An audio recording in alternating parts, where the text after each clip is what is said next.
आज हम डाटा के 2 टाइप्स के बारे में बात करेंगे, जो कि है discrete data and continuous data.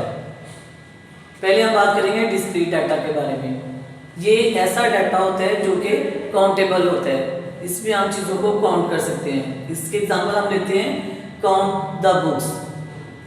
जब हम बुक्स को काउंट करते हैं तो हम ये कहते हैं कि हमारे पास बुक्स के जो नंबर्स हैं वो इस तरह से हैं, 0 बुक, 1, 2, 3 बुक्स। ये हमारे पास कंप्लीट होल नंबर्स होते हैं। जब हम बुक्स को काउंट करते हैं तो वो हमें कंप्लीट होल नंबर्स देता है। हम कभी भी ये नहीं कहते कि हमारे पास 1.5 बुक्स हैं या 5.6 बुक्स हैं।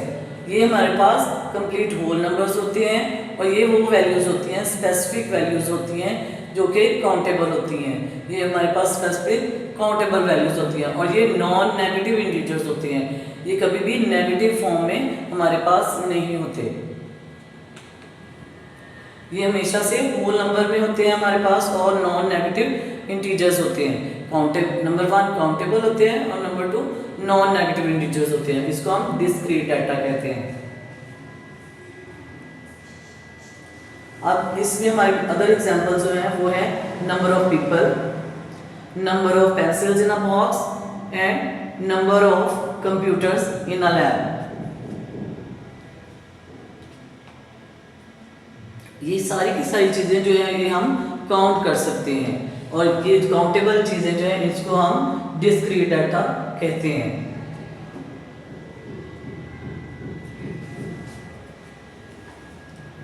और ये डिस्क्रीट डाटा जो है ये स्पेसिफिक होल नंबर्स होते हैं और काउंट किए जा सकते हैं, काउंटेबल वैल्यूज होती हैं ये। और दूसरा ये वैल्यूज को हम जो है वो काउंट कर सकते हैं और ये हमारे पास डिस्क्रीट डाटा की फॉर्म में ये वैल्यूज आती हैं।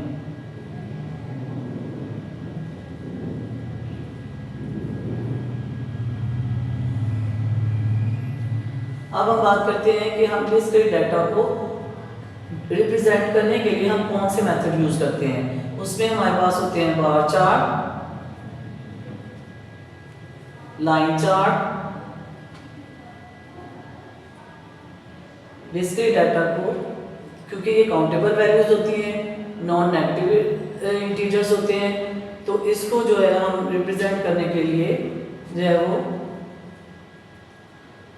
बार चार्ट, लाइन चार्ट और पाई चार्ट का यूज करते हैं। अब हम बात करते हैं कंटिन्यूस डाटा की। जैसे कि हम कहते हैं कि इसके एग्जांपल में हम मेजर द टेम्परेचर लेते हैं। टेम्परेचर को हम इस तरह से मेजर करते हैं कि वो हमारे पास है 25.5 सेंटीग्रेड, 26.3 सेंटीग्रेड, 24.9 सेंटीग्रेड।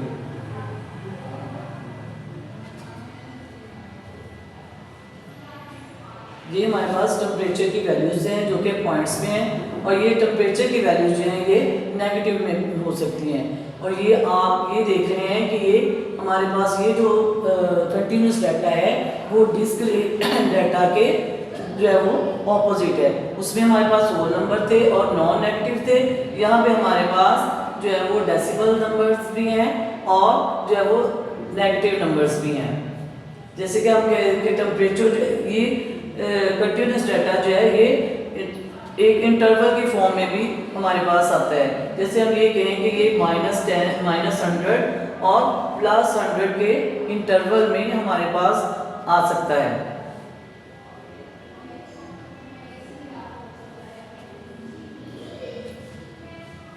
ये हमारे पास -100 और +100 के इंटरवल में भी शो हो सकता है।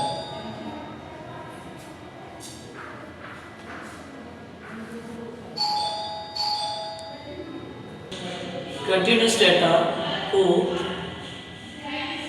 डाटा मेजरिंग डाटा होता है। ये वैल्यूज जो है ये हम मेजर करके लेते हैं। यहाँ पर हम ये देखते हैं कि हमारे पास टेम्परेचर जो है वो 25.5 सेंटीग्रेड है और ये इंक्रीज भी हो सकता है। ये चेंजेबल है, ये इंक्रीज होके 25.5 से 26 भी आ सकता है।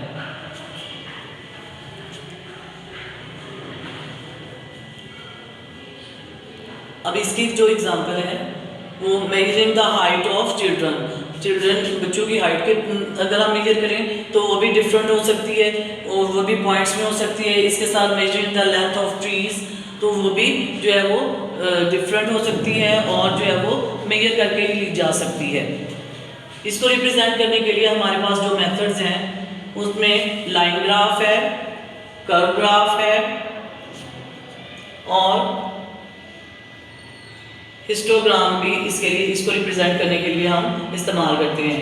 कंटिन्यूस डाटा को इस्तेमाल करने के लिए हम जो है इसकी वैल्यूज़ को इस्तेमाल करने के लिए जो कि हमारे पास माइनस की फॉर्म में भी है, डेसिमल की फॉर्म में भी है और एक इंटरवल की फॉर्म में हमारे पास अगर आती हैं तो उसको जो है वो हम रिप्रेजेंट करने के लिए जो है वो हम लाइन ग्राफ,